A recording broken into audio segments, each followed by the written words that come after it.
Welcome to TJK channel, ladies and gentlemen. We are here in the village where I was born and raised. We've brought you people who have done extraordinary things, people who are ordinarily doing extraordinary things. The channel focuses on bringing those people to learn, relearn, and unlearn some things.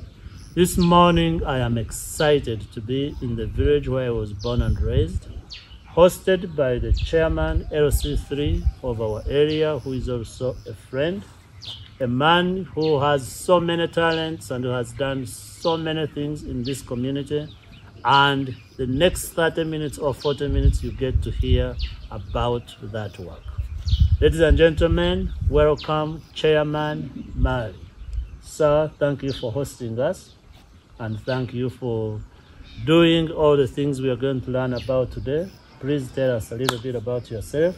Otwakule no mu Rukiga n'abantu bitu eminyeto n'abantu abakuru abyo mu kyanga kitu batunge channel kugamba olulimi rwo wawe webale twakira mu kyanga kyawe. Thank you very much. Abajinya bona tungu mukashesho mu wekinsa Dr. Jackson and friends. Nyenda kutwara umugishogo kubakira umucyanga cyitu icyakambuga kandi ahitukurire twena natunga umugishogo aho kuba bitetenga kumanyembera yitu kutwemerere okutukuzire kandi turebe ko kubasa ku developing icyanga cyitu. I'm glad nzalirwaha kandi hati ndikise myaka nkaga but potentially umukuzarwa kwitu, you know how we grew up. Yes, sir. From hardships right away from primary school, secondary level, kandi hamuna kweyongera. I'm very glad kugira mu primary school tukagishomera Dr. Jackson tukutambuze bijiri tudine nengito. Yes. From there, was senior. I was walking a very long distance every morning and evening, yes. Right there from here to Komboni. Komboni, correct.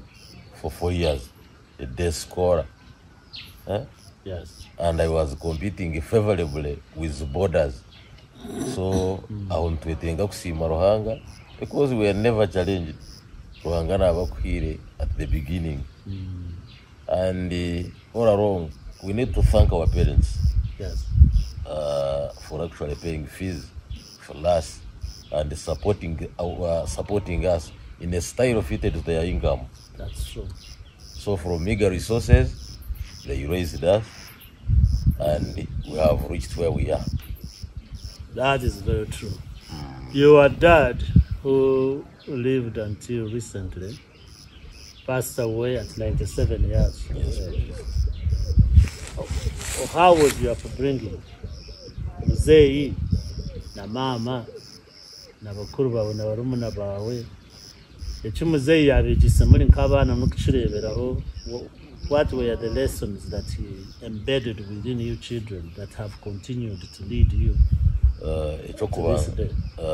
First of all, echokubanza twine President Museveni hatari kugamba kigambo cha food security. Yes. Obazire bitu bakaba making sure ngo umwana atashimire kuburwe byo kurya.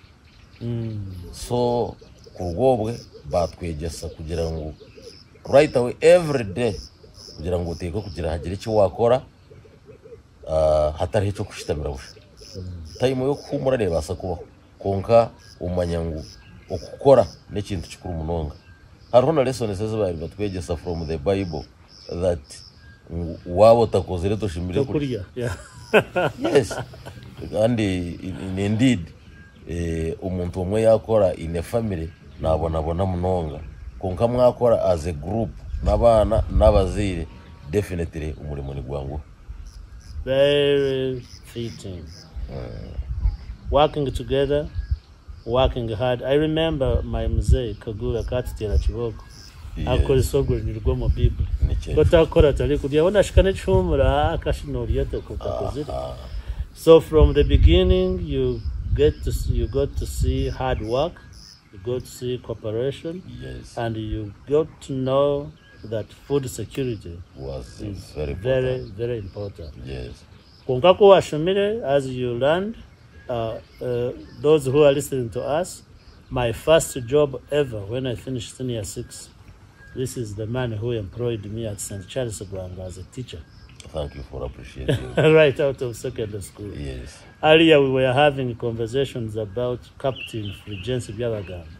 He was the bursar. He was a Basa Bishop Common College. Then he came to St. Charles Gwanga. Later. When he came, Mari gave me a job, my first salary. Mzee Kaguli went there and claimed it. And Fulgencio Byabagamba gave him my salary. But the point I wanted to make, you finished Bishop Comboni College and you chose to learn to become a teacher. Why? By that time, kutwabire ntwega ukana ufa kugira ngo nondo muri. Yes. Only.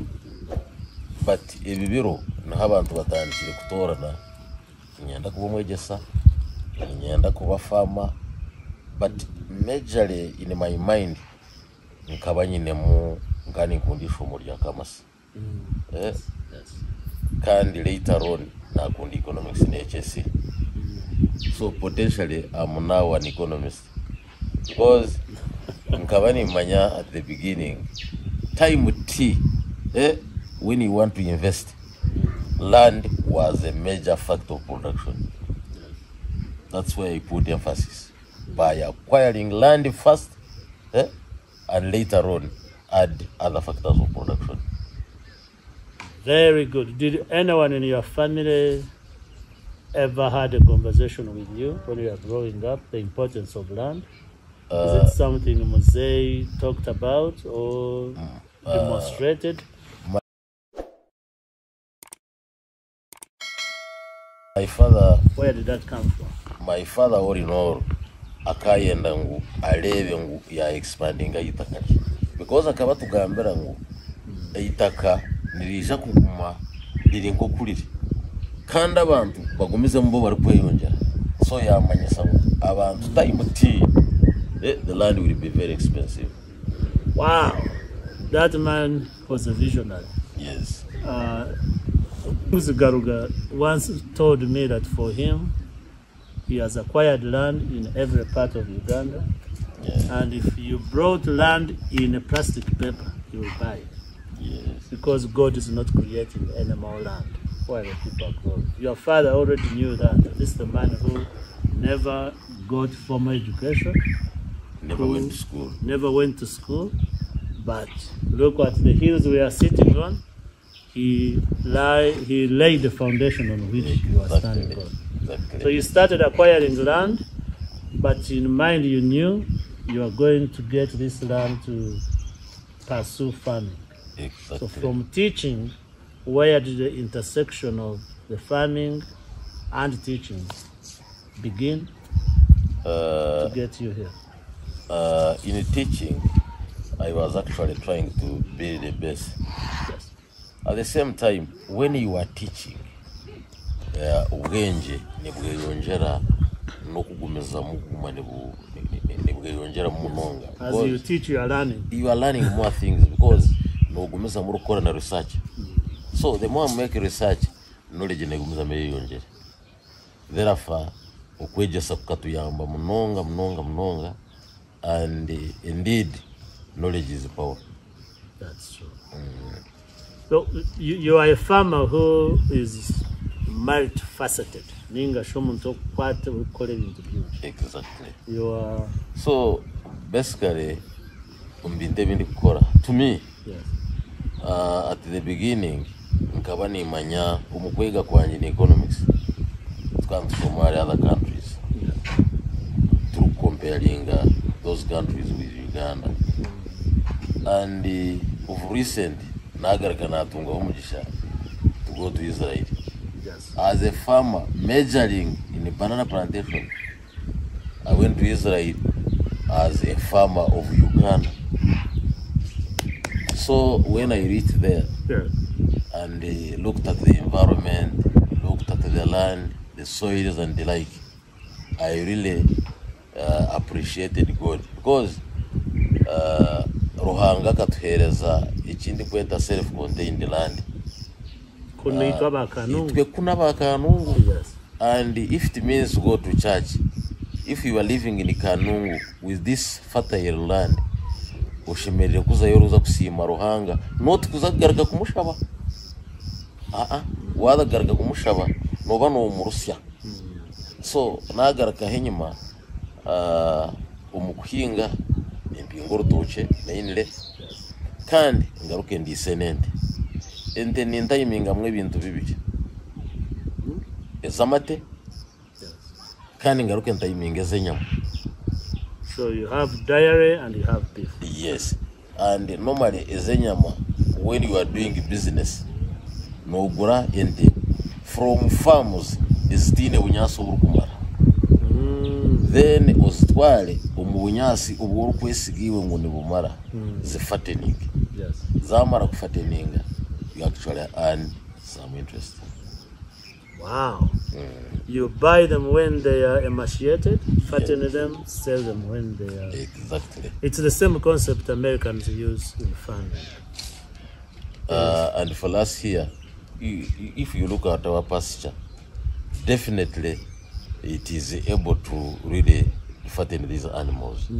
And we have even free water in our farms. Yeah, natural flowing water. Natural all the flowing minerals. water. Minerals are there. What you only need to do is actually to add in some other minerals which are lacking. But at the end of the day, the animals grow faster. So if somebody was to ask you between banana plantations and animal farming, you do both, where does your passion fall? Which one do you lean on more and enjoy more to do? With the banana plantation, I'm telling you, it has very few risks. Yes. So, and the moment you plant a banana plant here, it is there permanently. Yeah. It will never have any other calamity. I'm telling you, we have lived here, much as we have had some very few diseases or pests. But at the end of the day, when you compare the profit, the banana plantation is better than the animals. And ladies and gentlemen, we'll get a chance to go and witness the banana plantations we are talking about. Like Chairman Mari is saying, I was born and raised in this area. What he's saying is so true. We brought, yesterday I was moving around with somebody from Greece. And she said, I love the flowers, I love these plants, but in Greece, we have to water our plants all the time. Exactly. And I told her, look at this green, nobody waters. Rain comes. So, ladies and gentlemen, we have opportunities in our communities that we do not appreciate. Mari traveled all the way to Israel and he tells you the same thing. I live in the United States. Farmers go through drought. Farmers go through pesticides. Farmers have to fertilize in order to grow a crop. Here we are blessed that you can put a crop in the... Have you ever watered your banana plantation? Never. No. Natural, in rain, in sun, it still survives. So banana plantation is the one that is more earning. So for those young farmers who are looking for opportunities, you always have consultation here at Mari's place. What about the cows? I understand every week you slaughter a cow. Yeah, I have a butcher. Yeah. And it is also part of business. Because when I am actually fattening these animals, it is really my advantage to have the fattened cows on the butcher. Yes. And therefore, at the end of the day, you actually earn a lot of profit. Some people will argue that markets are not available. Where do you sell your bananas? And who buys all this meat in an economy that people think there is no money? Normally, when you have something, a product in a small quantity, definitely your market is limited. But when you have something in quantity and quality, yes, those two major things, quantity and quality, these are major areas of concern.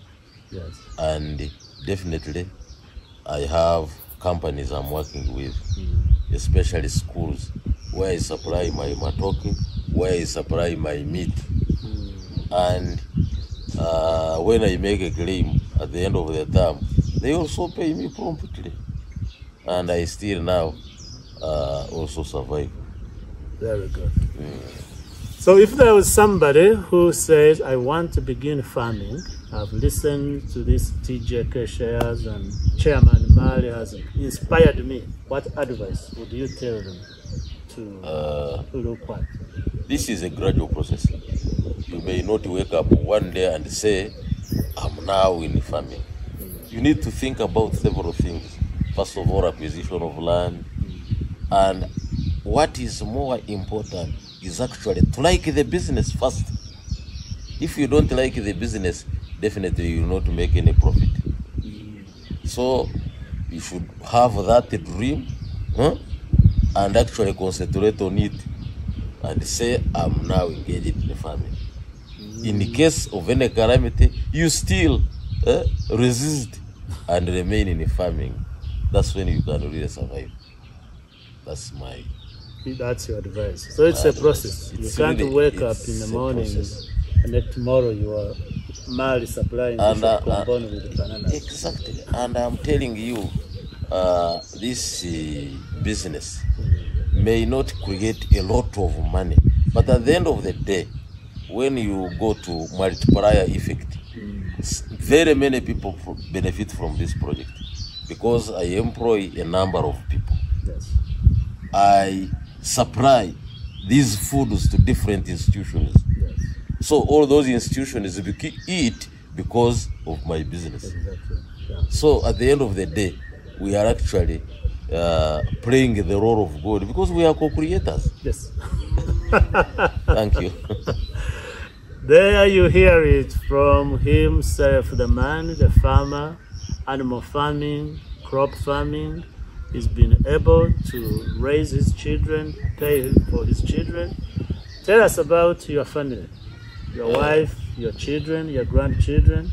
People need to know. In our family, like our parents did, we have also played the same role to make our children grow. Yes. For example, I have one wife, legally married. 2, I have 4 biological children, all went to Makerere University and graduated. And we are assured of food, we are assured of income. When it goes to social life, I am able even to make, we are even able to make other investments. I'm telling you, God has blessed us. That's good. That's my... How many grandchildren? I have now 6. 6 grandchildren. Yes. And so, ladies and gentlemen, you hear it, you've seen it. We are going to pause here and have a second part where we will go and visit the banana plantations, so our viewers will get to see what we are talking about. May your children continue to grow stronger and your grandchildren. And thank you for taking care of such a big family.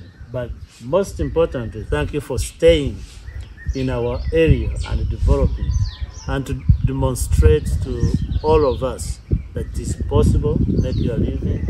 You can do it here. That's the challenge we have in a community, because some people now, if normally when they get educated, they go for jobs, look for jobs. When in actual sense, if you can also remain in a village like this one, and they have an opportunity to be engaged in agriculture, to engage in other sectors, you can still survive and also give opportunity also to employ some other people. Exactly. Yesterday I heard the government of Uganda is now expanding on skilling. Okwegyesa ebyemyoga. Yes. So whether you went to school, whether you went to Bishop Komboni or not, you have an opportunity to learn a skill and apply that skill. The good news, young people, ladies and gentlemen, you have examples, people who have done it, who can demonstrate it for you. You can come here and tour Mari's plantation. Today we'll give you a glimpse.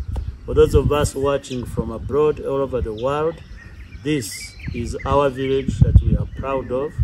This is a man who has done extraordinary farming.